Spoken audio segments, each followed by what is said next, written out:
Boa noite, meu irmão, boa noite, minha irmã, boa noite, meus amigos, minhas amigas. É muito bom estar com você aqui essa noite para compartilhar um pouco mais da Palavra de Deus. Hoje eu quero ler 3 textos da Bíblia. O primeiro deles está no livro de Êxodo, capítulo 14, a partir do versículo 13, que diz assim: Porém Moisés respondeu: Não tenham medo, fiquem firmes e vocês verão que o Senhor vai salvá-los hoje. Nunca mais vocês vão ver esses egípcios. Vocês não terão de fazer nada. O Senhor lutará por vocês. O Senhor disse a Moisés: Por que você está me pedindo ajuda? Diga ao povo de Israel que marche. Levante o bastão e o estenda sobre o mar. A água se dividirá e os israelitas poderão passar em terra seca pelo meio do mar. O tema da nossa mensagem de hoje é: o que você tem em suas mãos? Ou o que você tem em sua vida? Esse primeiro texto que nós lemos, ele relata o momento que Moisés estava saindo do Egito, saindo da escravidão, fugindo da escravidão com o povo de Israel. Atrás dele vinha Faraó com um exército tentando alcançá-los para matá-los. Nesse momento aqui, que nós acabamos de ler, estava Moisés diante do Mar Vermelho, um mar fechado, imenso, e Moisés ali com milhares de homens, mulheres, crianças, animais. Atrás dele estava Faraó com o exército, na sua frente um mar. E o povo começa a clamar, o povo começa a murmurar, reclamar, dizendo: Moisés, por que você tirou a gente do Egito? Você tirou a gente do Egito para morrer aqui na frente desse mar, em pleno deserto? E Moisés foi orar a Deus e falou com Deus, porque a oração é uma conversa que temos com Deus. Ela envolve fé, envolve a nossa confiança, a nossa crença que temos na existência de um Deus que é vivo e que é único e que é real. Quando Moisés ora a Deus, Deus fala com ele: Moisés, por que você clama a mim? Eu simplesmente já disse a você e a esse povo que marchem. É só vocês marcharem. E Moisés, como quem não estivesse entendendo a palavra de Deus, ele olha para Deus e Deus diz a ele: o que é isso que você tem na mão, Moisés? E o que Moisés tinha era um bastão, um cajado de pastor. E Deus diz a Moisés: toca no mar, levanta o seu bastão e toca no mar. E Moisés, com uma disposição de fé, crendo no Deus que ele servia, foi até próximo àquele mar, levantou o seu bastão e tocou, e fendeu as águas, e as águas do mar se abriram. E a Bíblia diz que o povo passou por aquele mar, e foram livres do exército do Faraó. E a pergunta que eu faço para você hoje: o que é que você tem na sua mão? Eu sei que muitas vezes as circunstâncias nos levam a reclamar, nos levam a murmurar e nos querem fazer desistir. Mas a pergunta que Deus te faz hoje é: o que é que você tem na tua mão? Deus já mandou você marchar. Deus não mandou você desistir, não é hora de parar.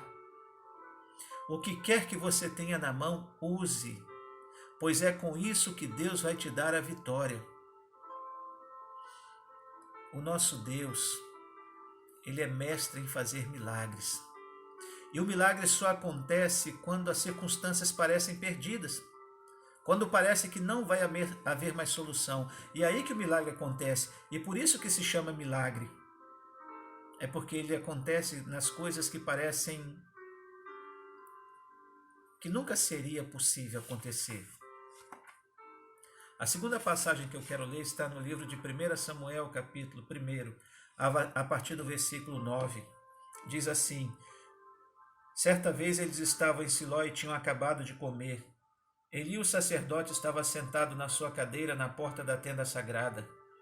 Aí Ana se levantou aflita e, chorando muito, orou a Deus, o Senhor, e fez essa promessa: Ó Senhor Todo-Poderoso, olha para mim, tua serva. Vê a minha aflição e lembra de mim. Não esqueças a tua serva. Se tu me deres um filho, prometo que o dedicarei a ti por toda a vida. e que ele nunca cortará o cabelo. Ana continuou orando ao Senhor durante tanto tempo que Eli começou a prestar atenção nela e notou que os seus lábios se mexiam, porém não saía nenhum som. Ana estava orando em silêncio, mas Eli pensou que ela estava bêbada e disse: "Até quando você vai ficar embriagada? Veja se para de beber." "Senhor," respondeu ela, "eu não estou bêbada. Não bebi nem vinho nem cerveja. Estou desesperada, estava orando, contando a minha aflição ao Senhor. Não pense que eu sou uma mulher sem moral. Eu estava orando daquele jeito porque sou muito infeliz e sofredora." Então ele disse: "Vá em paz, que o Senhor Deus de Israel lhe deu o que você pediu." "Que o Senhor sempre pense bem de mim," respondeu Ana, e saiu.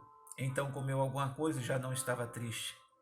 Na manhã seguinte, Eucana e a sua família se levantaram cedo e adoraram a Deus o Senhor.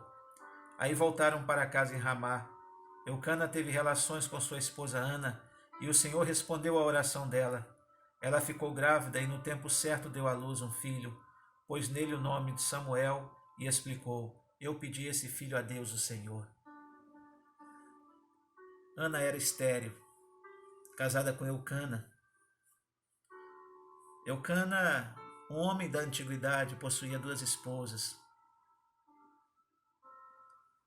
Ana era estéril. Penina, que era a outra esposa de Eucana, já tinha tido vários filhos, porém Ana nunca teve alegria de dar à luz. Mas como resolver o problema da esterilidade? Isso para aquela mulher, só um milagre poderia fazer isso. Mas o que Ana tinha em suas mãos? O que ela possuía? Humanamente falando, Ana não tinha nada que pudesse dar jeito na sua solução. Mas ela tinha uma coisa na sua vida, no seu coração. Ela aprendeu a orar. E ela aprendeu a conhecer um Deus que ouve e responde orações. E o que é que Ana fez? Ela foi orar. A Bíblia diz que Ana orava tanto, que o sacerdote Eli, quando a viu prostrada no chão, batendo os lábios, sem sair som, ele chegou a pensar que Ana estava bêbada. E foi para chamar a atenção dela, como é que ela estava daquele jeito, embriagada, em plena luz do dia, na casa de Deus. E Ana disse: "Eu não estou embriagada. Eu não sou quem você pensa que eu sou. Eu não sou como mulheres que fazem isso."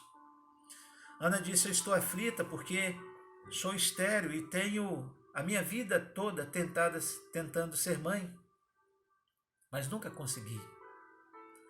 E é por isso que eu estou aqui aflita, chorando." O sacerdote Eli, quando viu a sua atitude, disse: "Vá em paz, que Deus atenda o desejo do seu coração." Ela foi para casa. Ao chegar em casa, quando manteve relações com seu esposo, coisa que ela já vinha fazendo durante anos, mas naquele dia foi um dia especial, pois naquele dia Ana engravidou. E no ano seguinte, ela estava grávida, conforme a resposta de Deus à sua oração. E eu pergunto para você, o que é que Ana tinha? Ela só sabia orar. Qual é o seu problema? O que lhe falta para você buscar a Deus, chorar, orar, fechar-se num quarto se você não quer que ninguém veja, esperar que todos saiam se você não quer que ninguém veja, levantar-se de madrugada se você não quer que ninguém veja, e orar e clamar ao Senhor para que a sua oração seja respondida? E a terceira passagem que eu quero ler está lá no Novo Testamento, em Mateus, no capítulo 14, a partir do versículo 15. De tardinho os discípulos chegaram perto de Jesus e disseram: "Já é tarde e esse lugar é deserto. Mande essa gente embora a fim de que vão aos povoados e comprem alguma coisa para comer." Mas Jesus respondeu: "Eles não precisam ir embora. Deem vocês mesmo comida a eles." E eles disseram: Só temos aqui 5 pães e 2 peixes. Pois tragam para mim, disse Jesus. Então mandou o povo sentar-se na grama. Depois pegou os 5 pães e os 2 peixes, olhou para o céu, deu graças a Deus. Partiu os pães, entregou aos discípulos, e esses distribuíram ao povo. Todos comeram e ficaram satisfeitos, e os discípulos ainda recolheram 12 cestos cheios de pedaços de pão que sobraram. Os que comeram foram mais ou menos 5.000 homens, sem contar mulheres e crianças. De tardinha o povo faminto. Só homens tinham 5.000, fora mulheres e crianças. Eu acredito que nessa multidão tinha mais de 10.000 pessoas.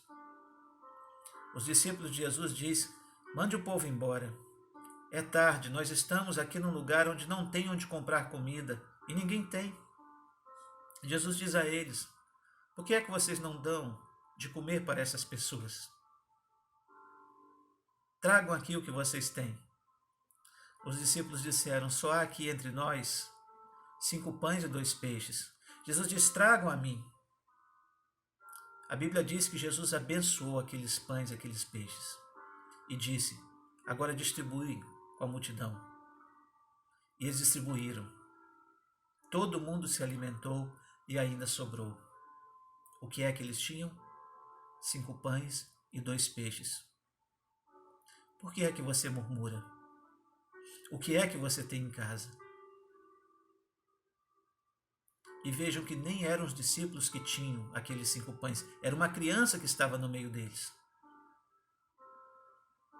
Jesus vai usar aquilo que você pensa que é insignificante, aquilo que para você parece não tem valor. Jesus vai usar para alimentar você, sua casa, sua família e aqueles que dependem de você. Mas aprenda a olhar para o que você tem como dádiva de Deus, como algo que o Senhor pode multiplicar. Creia nessa palavra, querido, e viva por ela. Vamos orar. Senhor, eu peço a Tua bênção sobre cada ouvinte. Eu peço a Tua bênção sobre nossa casa, nossa família, sobre nossa nação, sobre nossa cidade, sobre nossos administradores e sobre aqueles que trabalham, Senhor, sobre aqueles que estão em casa. Ó Deus, que a Tua salvação venha a nós e que nós aprendamos a sermos gratos e acreditar em tudo aquilo que o Senhor nos dá, que seja para a glória do nome do Teu Filho Jesus. E é nesse nome que nós oramos e agradecemos hoje para todo sempre. Amém. Deus nos abençoe. Boa noite. Um beijo no seu coração.